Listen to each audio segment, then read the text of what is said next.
Word!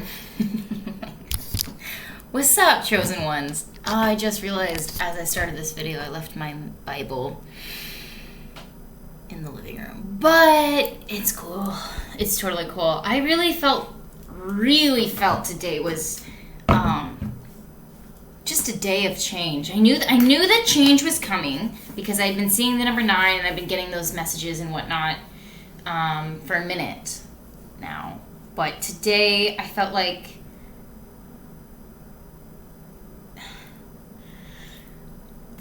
I feel honored that God used me today. Like, at the end of the day too, it's just like I thought the day was over. I was just gonna head home, but the day started with panic because my doctor office called me and said that they weren't able to give me the results to some test results from like 2 weeks ago that I've been anticipating with probably more fret and worry than a believer of God should. Like I was really on the edge of my seat waiting for those results, and then today they called and said, your doctor is not able to give you the results. Do you want to reschedule? And I immediately jumped to conclusions and thought that they were being sus. So I thought I had to go through this whole thing, and I was on hold with the New York Bar Association because I was like, I'm gonna take legal action if they're withholding my test results because that could be medical negligence. And I definitely jumped the gun on thinking that something they were doing something sus and that I had to take legal action. But it's still good that I know how to go about those things anyway, and it's good practice to speak with attorneys and advocate for yourself. But there was this moment where I was just about to hang up. I was on hold for more than 20 minutes, and I came back and my thumb was hovering right over the end hang up, the end call red button, and I was just about to hang up, but then I saw the time on the phone and it said 22:22, and I felt God say, keep the faith and hold the hope, or something along those lines of stay on the line, help is coming to you soon. And pretty much literally 30 seconds later or a minute after that, someone's like, hi, hello, this is New York Bar Association, how can I help you today? And then they give me the information, I give them my situation, and then that's what it was too, yeah. And then I was just kind of going down the rabbit hole of test results in medical world and trying to Google my own after visit summary and stuff. And you know how that can go, with Dr. Google, you can convince yourself you're going to die in less than 48 hours because XYZ with, WebMD. And I could feel my anxiety, coming to a pretty, a peak point. And I thought, man, this would be a really good time to, call a family member or somebody that cares about me. But I'm just not actually there right now with anyone. I know that sounds sad, but it's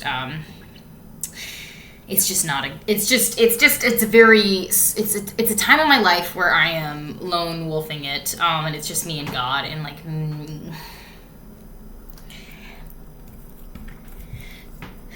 a lot of friends, right? So I called the NYC hotline of mental health, if you need to talk to a peer counselor, they're there for you 24/7, 365 days of the year, and it's a really cool resource in New York. And this video, by the way, if you're watching, welcome. This is my channel. I'm Kimberlee Ponce. Welcome if you're new. Welcome back if you've been watching. I love you all so much. Thank you. This video is on how God works in mysterious ways and also how the devil works in mysterious ways. And it's kind of a video of overcoming, and then we're also going to get into a little bit of scripture about spiritual warfare. And I'm going to go into my alternate theory of law of attraction, which is really the law of distribution. So bear with me. I was on the phone with NYC Health today. That's the hotline if you're having a hard time, you can talk to somebody. And this, it's beautiful how God works. It's literally beautiful, because I was on the phone with this guy, and he's like, hi, NYC Health, my name's XYZ. How can I help you today? And I was like, hi, yeah, I'm just like, kind of freaking out about like my medical situation right now. I'm trying to figure out what it all means, and the doctor's not available to explain it to me, and I didn't ask the questions when they were discharging me, because I spent like the whole day in the emergency room like 2 days ago. I'm totally fine. I think I went through like a spiritual attack or something, but getting closer and closer and closer to figuring out what's going on with chronic pain I've been experiencing for like over a year now. So getting very, very, very close to figuring out how I can go back to no pain, or virtually no pain. So thankful for that. But I was on the phone with the guy, and then I was telling him, I was like, well, I have a calling on my life that I plan on answering, and I need to take my health 100% serious in order to answer that call 100% serious. And I like literally have never said that before. I've literally never said that I have a calling on my life. I've literally never said any of those words today. But it was just happening with him, and then he was like, what's your calling? And then I was like, as soon as I was like, okay, this could be good or bad that I'm about to share this with this person. And then I told him, I was like, I'm like a wordsmith, and you make music, and be like a light worker and healer for God. And then he was like, oh my gosh, that's so cool. I'm also a Christian songwriter and singer. And I was like, whoa. And I was like, this is meant to be like this phone call, like you answering the call to help me as a counselor. And it was just like a confirmation of like, I like literally never shared that with anyone really, that I have like a big calling on my life. And then he happened to be like someone who's passionate about making music for God too. Like, God is so beautiful the way he works like that. Like, thank you, Jesus. And then as I'm in the phone call with him, my doctor calls me, and she is, after all, available to speak and give me my results. I hop on the phone with her, and she goes, okay, Kimberlee, so XYZ, so this is the good news. And then I was like biting my nails. I was like, okay, so what's the bad news? And then she's like, and so it does look like, and then, but there's, and then I was just like, okay, that is kind of like bad news, but I'll be fine. It's just basically like just being female and stuff. So she said, like, you have borderline PCOS, which is like really fine with me. Like, I only have like 2 out of the 3 criteria or something. And so so I've been seeing a couple specialists and stuff on like whatever, and I've just been listening to, there's so many messages that come in like in one day from God or over a week, and it's all kind of coming together now. But I was getting the intuition a couple of months ago, in the past couple of months, that change is coming. And actually that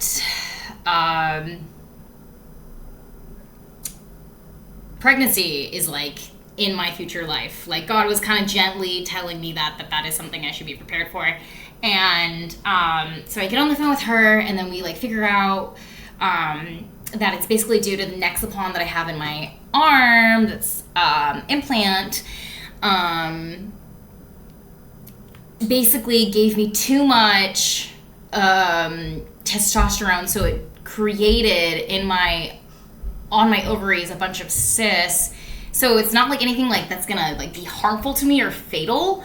It's just basically, I was looking at like the ultrasonogram with the doctor, another PCOS specialist who I saw in person, and he was like, I was like, ooh, they're so ugly. And he's like, no, like those are actually a bunch of future babies. And I was like, okay, thanks for helping me see it that way. And he was such a sweet doctor, and just one of those really like solid doctors, and I just appreciate him. And so I was like, okay. So then like I made the appointment, and so it was confirmation from the doctor today that it is like the Nexapon, the birth control that I got implanted like a year ago, that it created like it caused my hormones to go like, wow, so crazy, and like way too much testosterone. So then I made a bunch of cysts on my ovaries, which is I feel like a part of the pain that I feel that's been a part of the issue for the past year. And then we really she even helped me figure out my after visit summary from the ER from 2 days ago, even though she's not my doctor for the ER. She was just my OBGYN doctor. So she's awesome.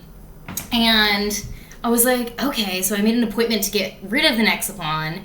And I'm like, okay, this is making a lot of sense now. I'm not sure who God has in mind for me exactly to be with. It hasn't been super, super, super, super, it hasn't, nothing 3D in life has happened yet for that to occur. But I have this intuition that meeting the person I'm meant to be with for the rest of my life is about to happen, and then having a family is about to happen.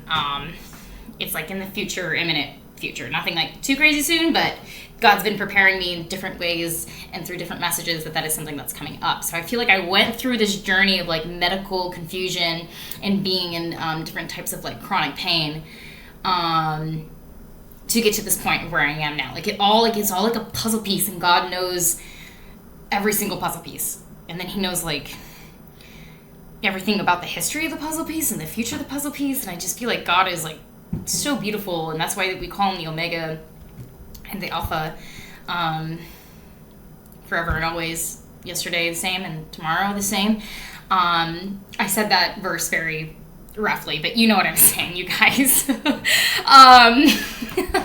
I get points for kind of knowing the verse. And then, yes, on the phone call today with my doctor, I was talking to her, and I was like, what does this mean exactly? And blood work says abnormal, and she was like, oh, well, that just means that XYZ and stuff. And I was like, okay, does this have anything to do with potentially smoking? And she was like, oh, you smoke? And then I was like, ugh, I'm sorry to disappoint. I'm sorry. And I really I felt like I disappointed her. I was like, I'm sorry.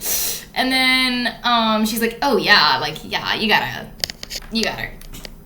Yeah, that's definitely the reason that CO2 or the blood is abnormal. And I was like, oh my God, I'm starting to see the health effects now as 27.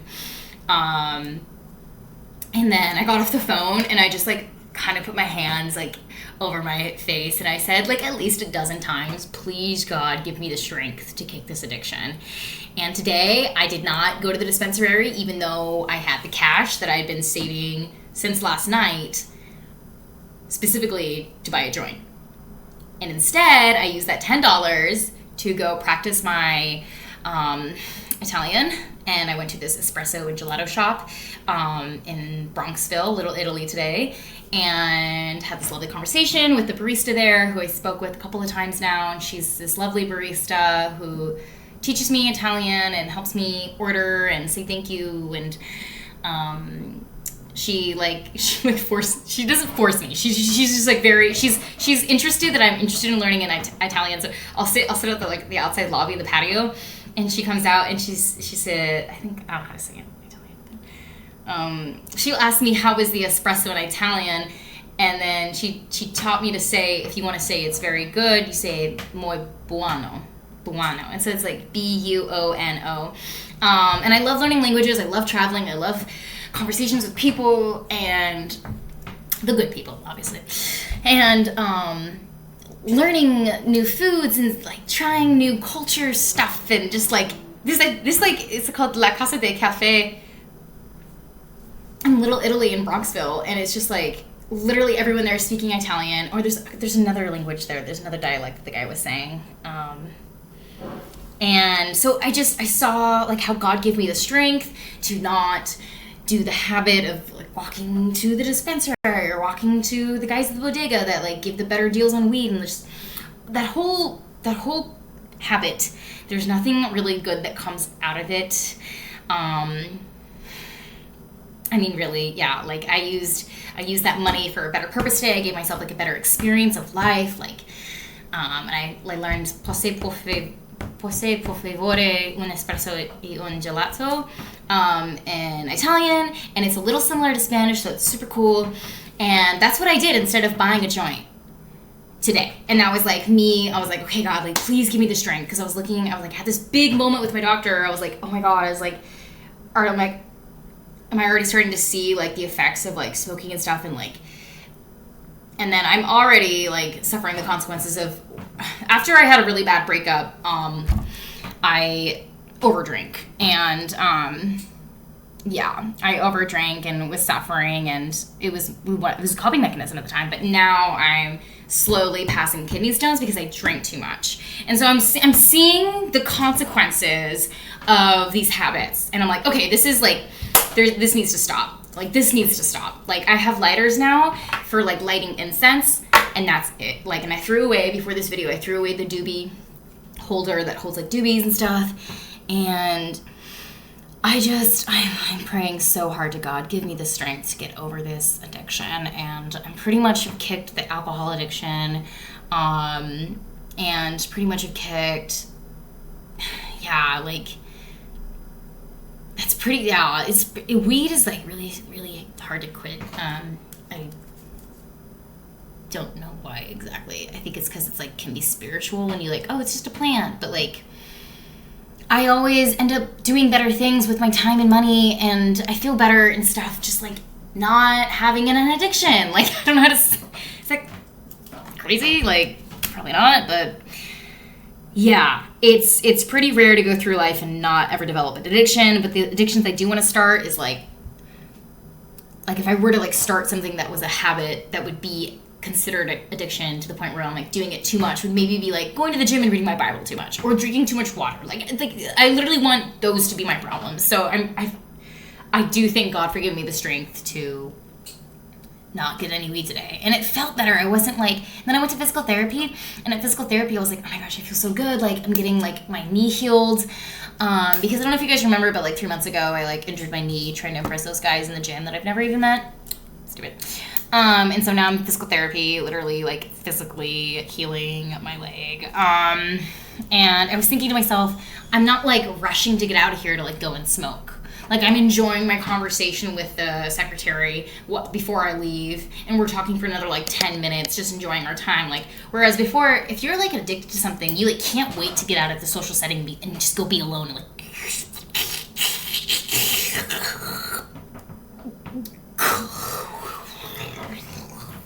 And then you're like, oh.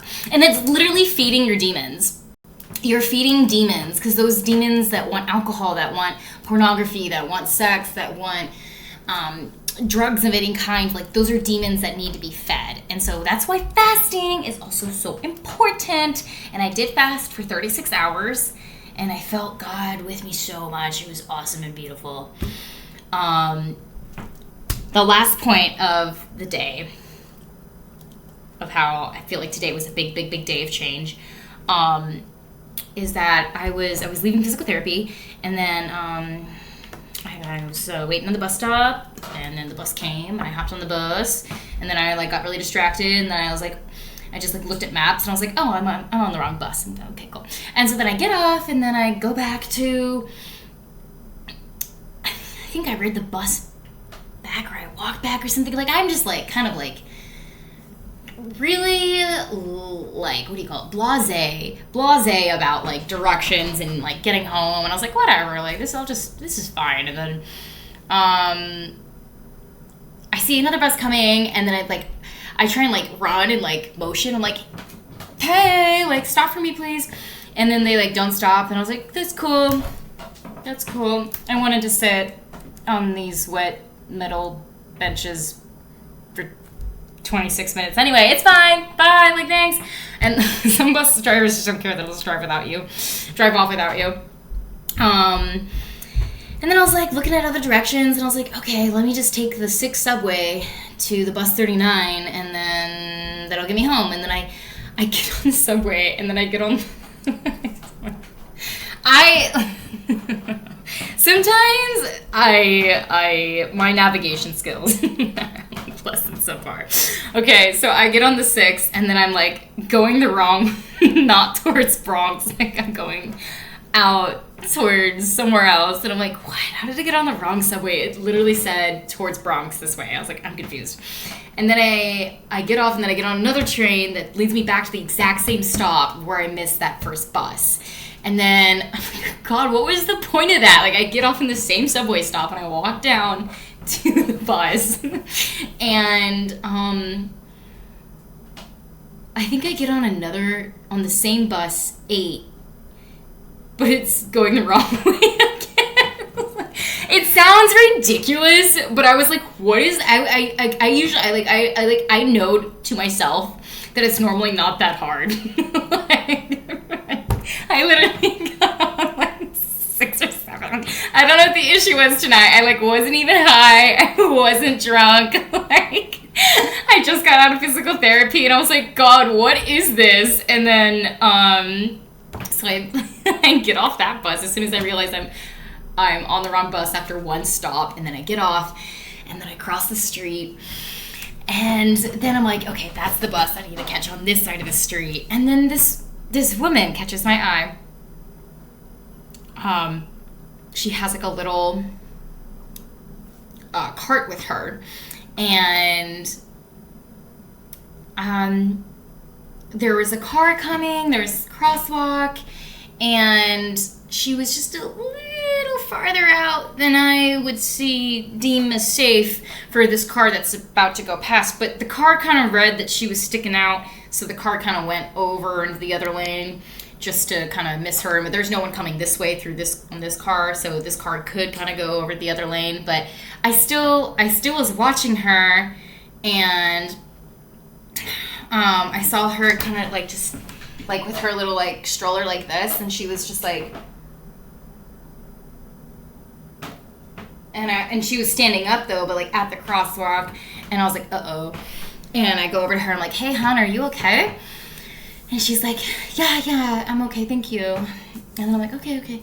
And then we're crossing the crosswalk together after the traffic clears, and then she just starts talking to me, and she was saying that she's been going through it. She came here from Puerto Rico, and that ella su hermana, her sister, actually got together with her man, and now her sister is pregnant with her man, and the guy that she was her ex-boyfriend that she brought over to the United States to improve his life and give him better job employment opportunities and whatnot, used her to get closer to his sister, got her sister pregnant, and now they're both living in Puerto Rico and without her. And she was telling me, and I could see the heartbreak. I could see the honestly, I hate to say brokenness, but because I don't think we're ever broken if we're a child of God. But I could see the pain, and we talked for a little bit, and then some of the Spanish just started flowing and stuff, because I don't know how, but when you speak with other people that speak Spanish, sometimes you could just tell that they speak Spanish. So it just started happening that we were really flowing, and then I didn't know I was gonna ask her this, but I asked her, can I pray for you? And she said yeah, and she said, my name's Jennifer, and I said okay.